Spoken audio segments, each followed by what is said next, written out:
100% waiting clear करो 100% waiting clear करो 100% waiting clear करो चयनितों को नियुक्ति दो चयनितों को नियुक्ति दो मेडिकल फिट को नियुक्ति दो मेडिकल फिट को।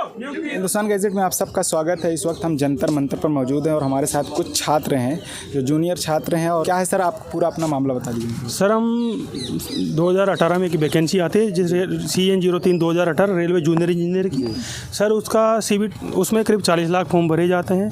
उसका CBT 1 हम क्लियर करते हैं, CBT 2 क्लियर करते हैं।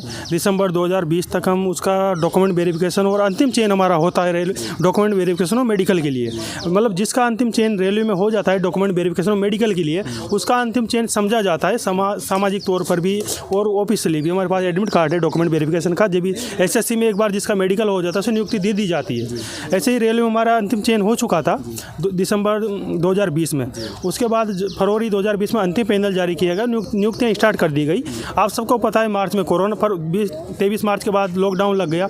उसी समय 2 साल निकल चुके थे पूरी तरह हमारी। उसके बाद नियुक्ति प्रक्रिया रोक दी गई, लगभग थम सी गई क्योंकि कोरोना काल था। रेलवे ठीक से काम नहीं कर पाया उसमें, वो सब परेशानियाँ थी देश के सामने। उस समय कुछ नहीं हो पाया। रेलवे स्टैंडिंग कमेटी और रेलवे के जो टॉप लेवल के अधिकारी थे, माननीय मिनिस्टर साहब, सभी प्रधान, उन सब ने उस बार में दोबारा से इसमें संज्ञान लिया और रेलवे स्टैंडिंग कमेटी की मीटिंग 28/6/2022 को एक मीटिंग का आयोजन किया गया। रेलवे स्टैंडिंग कमेटी जो साल होती है 10 से 12 मीटिंग, उसमें एक निर्णय लिया गया कि रेलवे की 2020, 19 और 2018 में जो भी वैकेंसियाँ आई थी उन सब में जो स्टैंड बाई उम्मीदवार, जो चयनित मेडिकल फिट उम्मीदवार हैं, उन सबको 100% नियुक्ति दे दी जाए।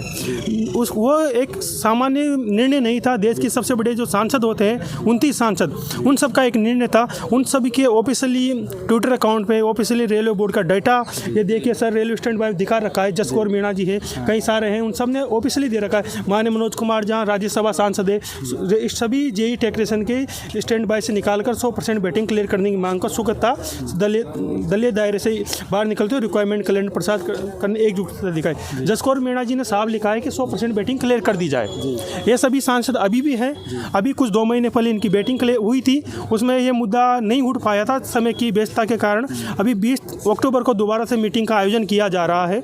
उस मीटिंग में हमारा जो मुद्दा उस समय छूट गया था, इन्होंने अच्छा काम किया, देश के बेरोजगारों के प्रति सहानुभूति दिखाई और उस निर्णय का रेलवे ने अच्छा इम्प्लीमेंट किया और जल्द से जल्द 70% लोगों को नियुक्ति देने की प्रक्रिया चालू कर दी गई। वो पर्याप्त डिमांड नहीं थी क्योंकि अभी 4500 जो जूनियर इंजीनियर बैटिंग में थे, उसमें से 3829 लोगों को उन्होंने डिमांड दिखाई। उस 3800 में से सिर्फ 2200 लोगों का चयन किया गया है। बाकी लोग, अभी देश इतना बड़ा देश है, एक साथ नहीं किया जा सकता सबका, अलग अलग प्रक्रियाएँ जारी है उनकी। वो चयन हो चुका है, अंतिम पैनल उनका आ चुका है, मेडिकल दोबारा हो रहा है, 3 साल हो गया।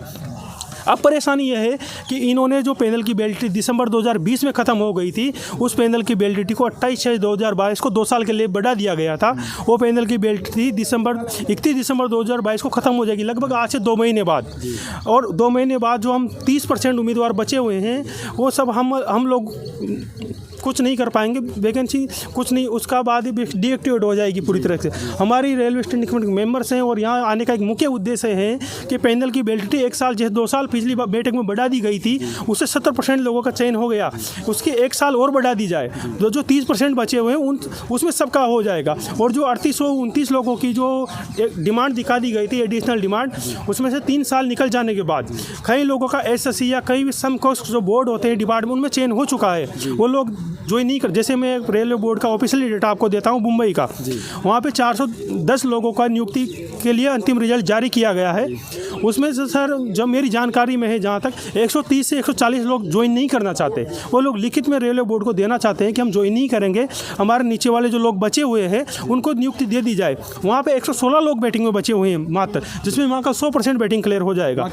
तो इसका मतलब है कि रेलवे बोर्ड ने जो 3829 की जो एडिशनल डिमांड दिखाई थी, उसका रिप्लेसमेंट दिया जाए जो लोग ज्वाइन नहीं करेंगे। ऐसी और रिप्लेसमेंट आएगा जब पैनल की वैलिडिटी होगी, उसकी वैलिडिटी 2 महीने में ख़त्म हो जाएगी। तो सबसे मुख्य मुद्दा है है कि पैनल की वैलिडिटी कम से कम 1 साल बढ़ाई जाए, उस समय सबका वेटिंग क्लियर हो जाएगा।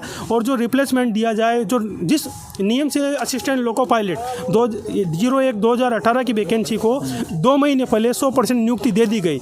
उस नियुक्ति में इन सब ने मुख्य बातों का ध्यान रखा गया था। डाइवर्जन, जिस बोर्ड में लड़के चयनित उम्मीदवार उपलब्ध थे और उसको दूसरे बोर्ड को जरूरत थी, वहाँ भेज दिए गए। देश के विभिन्न हिस्सों में अजमेर वाले को बिलासपुर भेज दिया, बिलासपुर वाले को गुवाहाटी भेज दिया, मुंबई वाले को चेन्नई भेज दिया। जहाँ डिमांड थी वहाँ भेज दिया। हम भी वही चाहते हैं, हमारी नियुक्ति देश के किसी भी हिस्से में दे दो, हमें कोई परेशानी नहीं है। नियुक्ति दें क्योंकि हम चयनित उम्मीदवार हैं। नियुक्ति ना होने की मुख्य वजह ये है कि हम मेरिट इंडेक्स हमारा कम नहीं था। आउट ऑफ 1000 सभी का, किसी का 600, किसी का 500, कट ऑफ से भी हमारे नंबर ज़्यादा है। हमारी रेलवे मुंबई से, हमारी कट ऑफ, आप मुंबई से हूँ सर, और हमारी कट ऑफ 526 चली गई है। मेरे 531 नंबर है। मेरा चयन होना चाहिए था, लेकिन मेरा चयन इसलिए नहीं हो पाया कि जो मैं जिस कैटेगरी में सिलेक्टेड हुआ था उस कैटेगरी की डिमांड नहीं आई। उसकी जगह किसी और कैटेगरी की डिमांड आ गई, मेरे नीचे वालों को चयन हो गया। तो हाँ, जूनियर थे, मतलब जो रैंक में नीचे थे उनका चयन हो चुका है। तो अब हमारी मांग ये है कि जहाँ इसका पहले तो जो वैकेंसी आपने दी थी उसका रिप्लेसमेंट दिया जाए, और रिप्लेसमेंट के बाद जो लोग बचे जाते हैं उनका डाइवर्जन किया जाए, और पैनल की वैलिडिटी 1 साल के लिए बढ़ा दी जाए।